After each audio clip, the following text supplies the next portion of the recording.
Barcelona akhirnya menelan kekalahan keduanya musim ini setelah tampil superior di La Liga Spanyol 2024-2025. Bertandang ke Stadion Anoeta markas dari Real Sociedad Minggu 10 November malam, Barcelona menghadapi laga ini dengan kondisi tim yang tidak sempurna karena Lamine Yamal harus absen bermain. Winger berusia 17 tahun tersebut mengalami masalah otot yang bermula dari Liga Champions melawan Brest. Alhasil, pelatih Hansi Flick harus merotasi pemain dengan mengandalkan Rafinha, Robert Lewandowski dan juga Fermin Lopez. Hansi Flick harus mengubah tim untuk bisa kembali mempertegas dominasi di Liga Spanyol.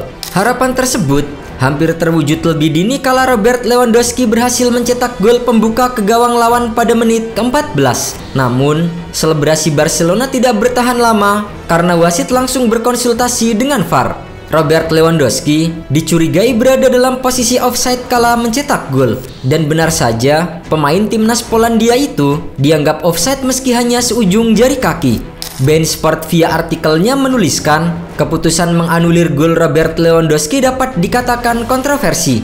Disebut kontroversi karena offside yang dilakukan oleh Lewandowski hanya bagian jari kakinya saja. Dalam tangkapan sejumlah gambar yang beredar di media sosial menunjukkan hanya bagian kecil sepatu Robert Lewandowski yang tipis terjebak dalam posisi offside. Kegagalan Barcelona untuk memimpin akhirnya dimanfaatkan Real Sociedad untuk mencuri start pada menit ke-33. Lini pertahanan Barcelona gagal mengantisipasi serangan balik lawan yang berlangsung cepat. Luka Šukić memenangi duel udara dan tandukannya melaju hingga ke kotak penalti Real Sociedad. Para pemain bertahan Barcelona seperti hilang konsentrasi saat Geraldo Becker merangsek ke dalam. Sundulan Luka Šukić sempat memantul di luar area kotak penalti sebelum jatuh tepat di hadapan Becker. Sang striker tanpa ragu tinggal menceploskan bola ke gawang Barcelona yang dijaga oleh Inaki Pena. Skor 1-0 untuk tuan rumah bertahan hingga jeda. Usai turun minum, kesempatan untuk Barcelona belum juga membaik. Hal ini dipengaruhi oleh permainan disiplin Real Sociedad, terutama dalam hal menyerang. Melihat Barcelona kesulitan mencetak gol balasan, Hansi Flick memilih memainkan Robert Lewandowski hingga menit akhir. Namun, La Blaugrana gagal membangun serangan yang mampu mengancam gawang lawan. Lewandowski yang tidak mendapatkan suplai bola kesulitan untuk menjadi pahlawan. Flick terus mengubah timnya agar tampil lebih menyerang menjelang akhir laga.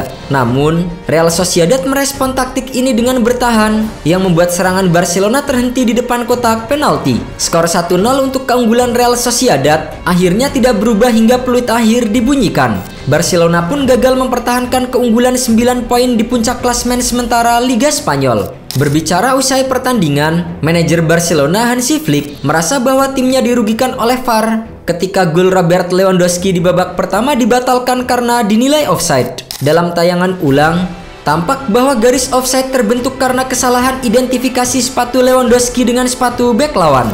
Bagi Flick, ini adalah gol yang seharusnya sah dan ia menyatakan bahwa keputusan tersebut merugikan timnya. Terlepas dari itu, Hansi Flick juga menyadari bahwa timnya kurang ketajaman di lini depan, tidak memiliki cukup kekuatan di lini depan, dan tampak menderita tanpa kehadiran Lamine Yamal. Meski kecewa, Flick tidak sepenuhnya menyalahkan VAR atas kekalahan timnya. Ia meminta para pemainnya untuk menerima hasil ini dengan kepala tegak dan berusaha bangkit di laga berikutnya. Hansi Flick juga menekankan bahwa timnya harus memperbaiki keputusan di lini depan yang masih belum maksimal. Kekalahan ini sekaligus mengakhiri catatan 7 kemenangan beruntun Barcelona di semua kompetisi. Barcelona kini memiliki jeda internasional untuk memperbaiki strategi dan meningkatkan performa. Flick berharap setelah jeda ini, Blaugrana dapat kembali tampil dengan lebih solid saat menghadapi Celta Vigo pada 23 November mendatang.